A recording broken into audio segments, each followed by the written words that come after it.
What's going on, guys? Welcome to our podcast, Walking Manifestator. I am your host, Alexa Peña, and in this podcast, I am on one mission and one mission only, and that is going to help you awaken your truest and highest self. Embrace and embody your true power and help you elevate to a completely new consciousness, a transformational journey with the Walking Manifestator you are born to be.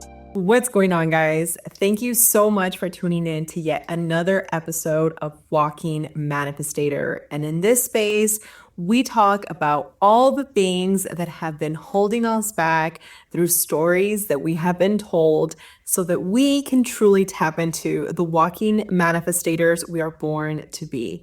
And in today's conversation, I was reflecting back on some of the old conversations that we've had.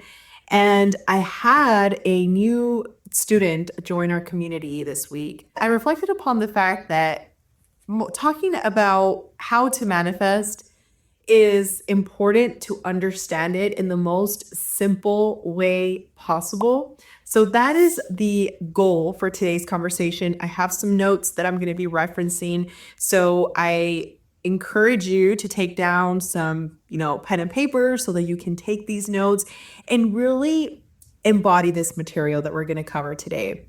I've been getting very big on just decluttering the things that no longer serve the purpose. And one of them has been getting very intentional also about my morning routine, getting very intentional about my time blocks.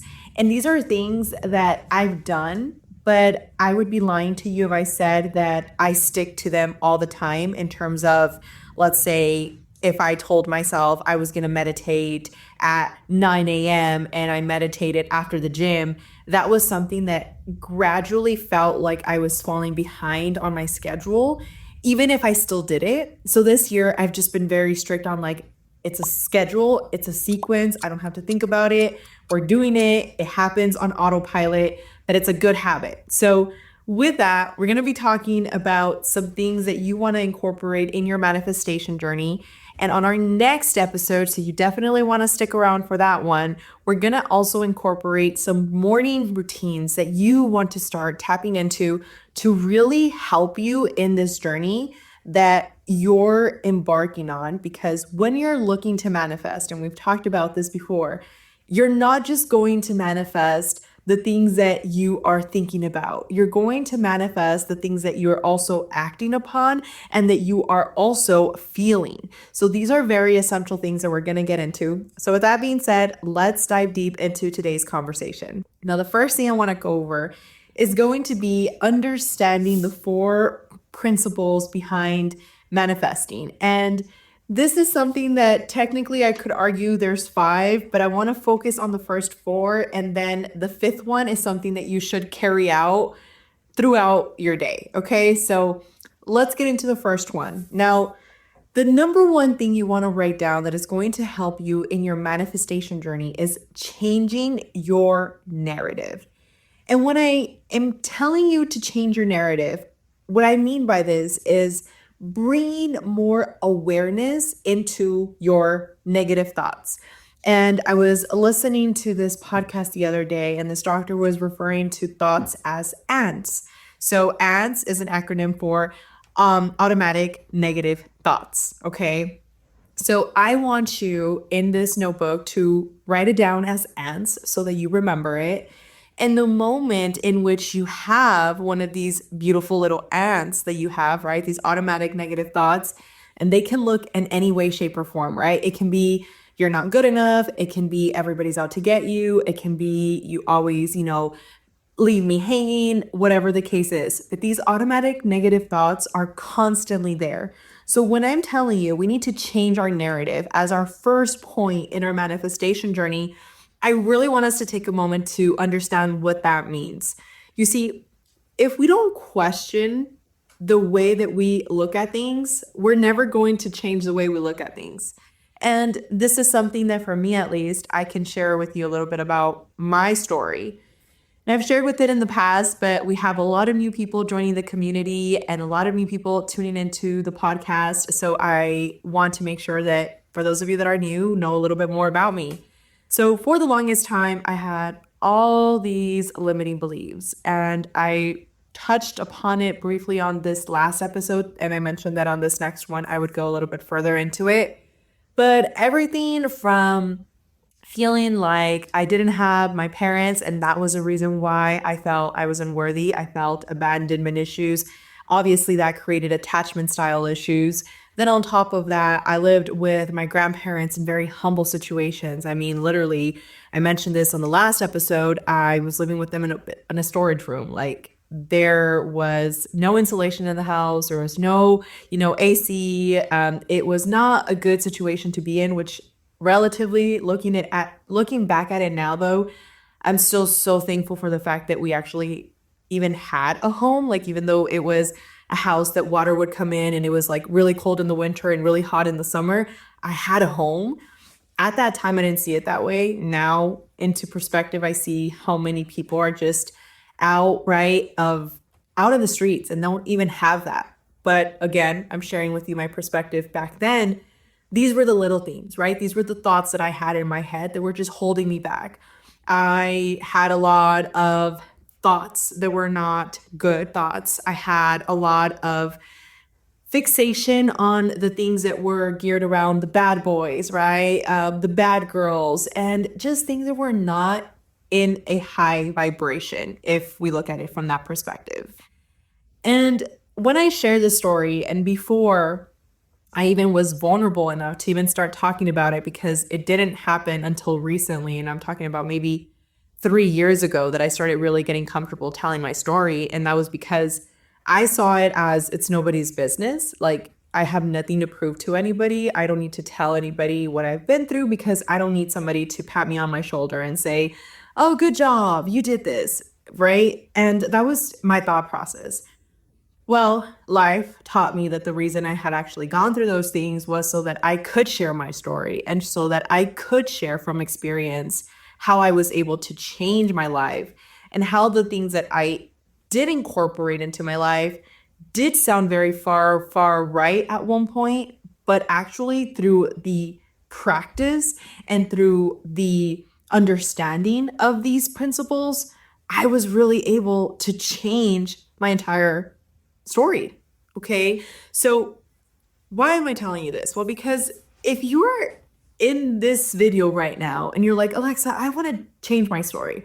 Like, I hear what you're saying, but you know what, Alexa, I just get so consumed by these negative thoughts. And back to the conversation I was having with this new student, they were telling me how they just feel stuck, and they feel like if everybody's out to get them, they feel like if the people that are coming around are now only coming around because they want something from them. And there were a lot of feelings of self-sabotage, because there was even moments in which the person wanted to apply to certain jobs, but based off the description that she was reading and assuming that, that's what the company was asking for, because obviously that's what it says, right? But she's already assuming that they were going to say no to her, so she wouldn't even try to submit an actual, application. And this really took me back to that moment in time in which I would hear people tell me that, you know what, like, even thinking about it, it wasn't even people telling me like to have better thoughts, because if I'm being very honest with myself, like reflecting on everything, I didn't really have people telling me to think better thoughts. Like, I didn't have really any encouragement to pour more into my thought process and into Alexa as an individual. I was just so consumed with the external noise. And by going through this process and searching, and literally, and I've shared with a few of you, I came to this material when I was around age 16, but it didn't resonate with me. And it was like I had seen a video, and then I was like, okay, law of attraction, vibration, what is this about? And I kind of just like didn't really focus on it. And I don't remember much about it. I just remember it was something that sounded very far right, and I wasn't going to be able to do it. So when I had this conversation with the student, it took me literally back to that moment of remembering how far away I felt from reaching the goal. And in this process, when you feel that way, the only thing that's going to get you out of this is realizing that the only thing that is putting you in that state is the thought that you're having. And I really want you to dissect that, because when you think about it, let's say we go back to your childhood, right? Then you can sit and say, you know what, Alexa, my parents were just like really rude with me. They were the worst, and fill in the blank.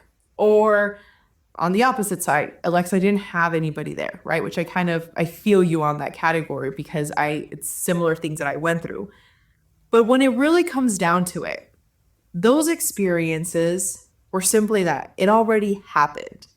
However, in our brain, we continuously tell ourselves this story.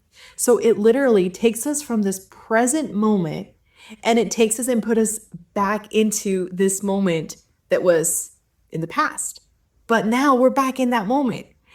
And this is where I get very fascinated with now, because when I tell my students, I want you to think about the embodiment. I want you to visualize what it would be like for you to have the nice house, the nice car, the organizations that you're contributing to, the new business that you just started. When we talk about that, to some people, the imagination can go wild, and it's like it's flowing. It's just fine. But to some other people, and I was in that category, they'd be like, how do I picture that though? Like, I've never seen that. I've never really, like, in my personal reality, I've never seen that. Okay, well, I can argue the fact that you've never really seen a star, but you know what they look like because you've watched videos on them at one point or another. And yes, you could sit here and say, like, well, yeah, I can look up at the sky, but I'm talking about like those vivid pictures that you've seen that they're showing through like the telescope of the images of space.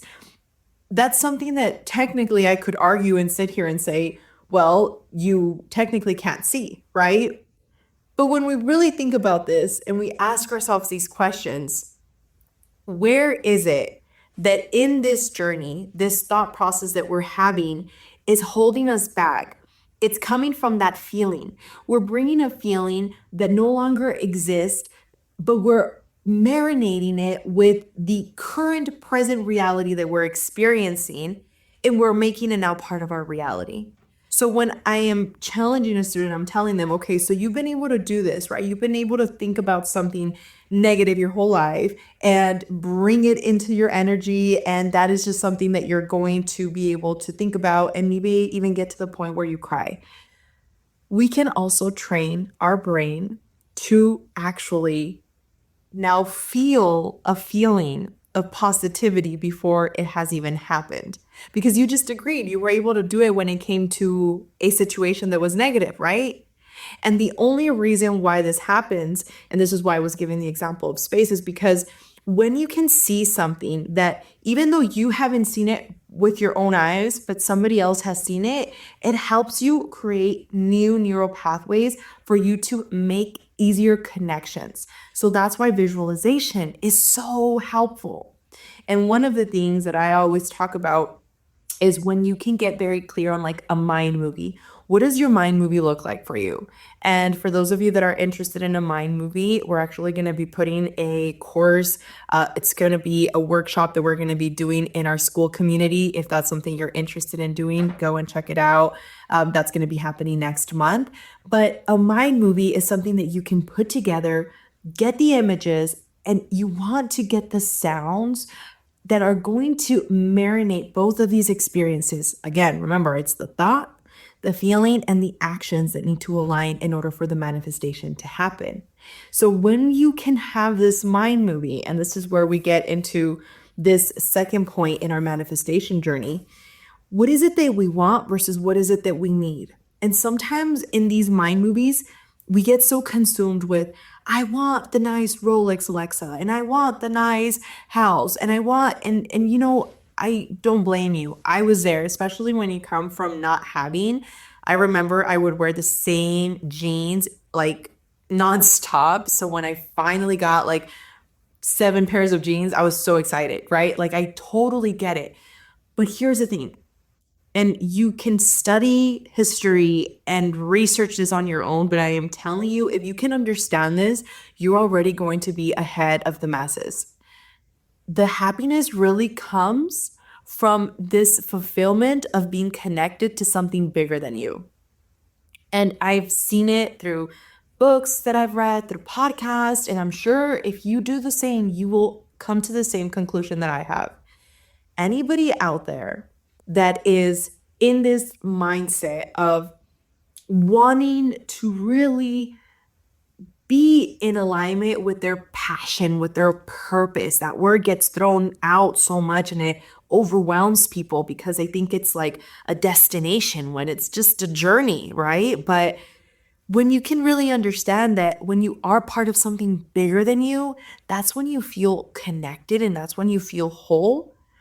You realize that you actually being in alignment with something that is of a bigger service is actually going to work. And as a byproduct of you being of service, you're going to have the abundance that you're looking for. And this leads me to my third point when it comes to your manifestation journey, and that's detach from the outcome. So let's recap so far. We have 3 steps that we've talked about up to this point. The first is change your actual narrative, which is a story. The second is we need to go ahead and make sure that we really focus on what we need versus what we want. Because there's a difference between I need, right, this impact versus I want to get this new car that is going to make me feel nice for a few weeks, but then after a few weeks, I'm going to go back to feeling miserable and unhappy. And then when we detach, this third step is very important. We're not focusing on how it's going to happen. And this is a reason why I encourage you to really understand how neuroscience works, because a lot of the times when you don't understand something, you get so consumed with that makes no sense. Like I made a video on TikTok the other day and this person basically said like, oh, so I should just quit my job and be a mermaid and all abundance will come to me. And I was like, that I replied with the video reply, and I was like, it's very compelling, but I never for a second advise for you to stop working, right? So these are the little things that sometimes it can make people feel bothered because they feel that somebody is telling them that abundance is going to come to them by sitting down in the room and saying, I'm abundant, and all of a sudden it's going to happen. No, 3 steps need to align: your thought, your feelings, and your actions. Then this leads into this 4th step, and this is where you really practice your inspired action. And I really want you to connect the last one, which is detaching from the outcome, with inspired action. Because what I do, and this is something that I just got as a question actually with one of our, she listens to the podcast all the time, you know who you are. And she's been, just around. She's actually going to be working with the company pretty soon. I'm really excited for her. But she was asking me, how did you feel when you made your first $100,000? And I told her, I was like, look, I'm going to be very, very like transparent here. And I hate when people say that because then it kind of makes you feel like, oh, everything else that you said wasn't transparent. But you get what I point. It's just one of those habits to break, right? But I told her, I was like, look, realistically, it wasn't a big deal because the moment that it actually happened, it was like, I already knew that was going to happen. And I've seen so many people, like when I was in the process, right, of manifesting my first 100K, I remember looking at those videos and people saying that. And at the beginning of like me working through my shadow work, I would get triggered because I'd be like, okay, yeah, right. You already knew what that was. Okay, cool kid. But then I realized it was because you go from hoping to knowing. And that right there, and I'm going to give you one of my favorite quotes that I recently rediscovered by Saint Augustine. And that says, faith is to believe what you do not see. The reward of this is to see what you believe. Like, if you didn't understand that, let's just dissect it. If faith is to believe in something that you don't see, right? It's like you're believing in something that you don't see. then the reward of that faith is going to actually be that you're going to get to see what you believed. And that's literally manifestation at its finest. You see, in the science community, the only reason why people feel comfortable, and this is my perspective, this is my opinion, okay? But I feel like the only reason people feel comfortable, like looking for the science and justifying the science in order for them to say, okay, that's why it makes sense, is because it's like, see in order to believe. But why not believe in order to see? Okay? When you can start tapping into that, and there's science, and I'm so excited to share with you guys because there's so many things happening right now. I don't know if you can hear me, but I'm going to be going to see Dr. Joe Dispenza in April. My heart literally is like pounding right now as I'm talking about it. And he is one of the people that I talk so much about because he has been through these immersive meditations that can take your body from literally the old self to the new self. And these teachings, okay, are all things that you can start doing at home. A lot of the times, people use excuses, and I was one of them, okay? Like, well, if I had more mentors, maybe I could do this. Well, if I had, more money, then I could do this. Well, and the money one was a big one because that was something that one of my mentors taught me. You need to stop saying that when you have more money is when you're going to give more, because who you are now is actually going to show who you are when you have more money. So give as much as you can right now, pay it forward. And this leads me to my fifth point, which is to stay in continuous gratitude. If there is one energy that you need to get very comfortable tapping into is gratitude. And that's because this is the direct correlation between the one that I mentioned earlier of going between hoping to knowing. When you know, you're being thankful for already what is. And when you can understand, and this is where I've talked about this in the past with you guys, but the Wright brothers, right? They all looked at them like they were crazy because they wanted to create this like metal piece object, right? This piece of metal that was going to be flying through the skies. And they looked at them like, are you crazy? But they had this thought that existed already in the quantum field. And that is what the quantum field is. I'm going to actually, if you're interested, I made a very good little video explanation. I'll attach the link down below so that you guys can check it out. But it basically shows you how, let's just say, and I'll have a little diagram to try and reference it. But this is you, right? This is you in the 3D. And over here is the 5D. When you have your thoughts, your feelings, and your actions, they act as little antennas. This antenna is what's signaling out to the fifth dimension. This is what it means to be in energetic alignment with what you're looking to attract. This is why somebody that's desperate, that desperate guy or that desperate girl that wants to get with you, and you're just like, no, like there's just something that the energy just like really pushes you away from them. It's because of that. Or maybe you're that person. And if it's you that is being that person, the reason why they don't want to interact with you is because you're giving that energy off of neediness, of clinginess. And I'm telling you, it happened with one of my clients. They literally told me the reason they chose me was because they went to another open house and we had already talked by this point. Okay. So they were shopping around. These are some of my clients for real estate. They were shopping around, they were considering options, and they had already interviewed with me, but they went on a weekend to basically talk to some other agents. And the reason they chose me was literally their words was, your energy wasn't needy.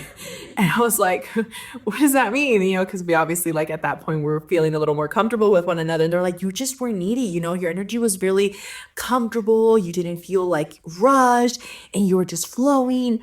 That's the energy alignment that we're talking about. When you're in this energy of need and you're like, oh, well, it's because nobody helps me. And oh, it's because everybody leaves. And well, it's because all these poor things that are happening to you, right? And you're just so focused on all these things, you're literally acting as an antenna for more of those things. And if any of these things are in alignment with you, you definitely want to stick around for our next episode, which is going to be for our morning routine. We're going to talk about some very tangible things that you should start incorporating. This is really going to bleed into, a full day routine, but I really want to start with the morning routine because it is something that is important for you to get the most out of your day. Whether you're a single mom, a single dad, married, or whatever the case is, these are the things that are really going to help you to ensure that you are at your peak performance. So with that being said, I want to say thank you again for those of you that tuned in. Thank you for being part of the community. And again, if you're not yet part of School WM, please check down below the link. It is free to join.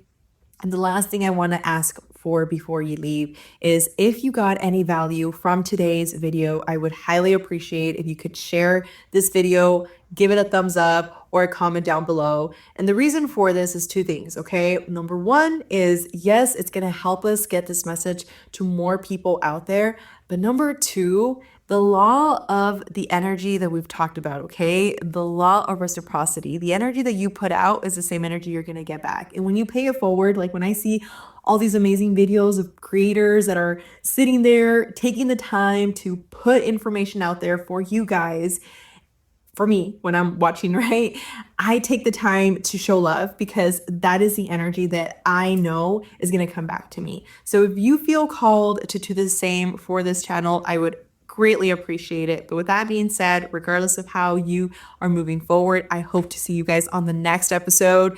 And until then, I hope you guys have a wonderful rest of your day. And until then, if nobody has told you, sending you much love, and I'll talk to you guys on the next one. Thank you so much for watching yet another episode of Walking Manifestator. And with that being said, I want to remind you, visualize, embody, and transcend. Be the walking manifestator you are born to be.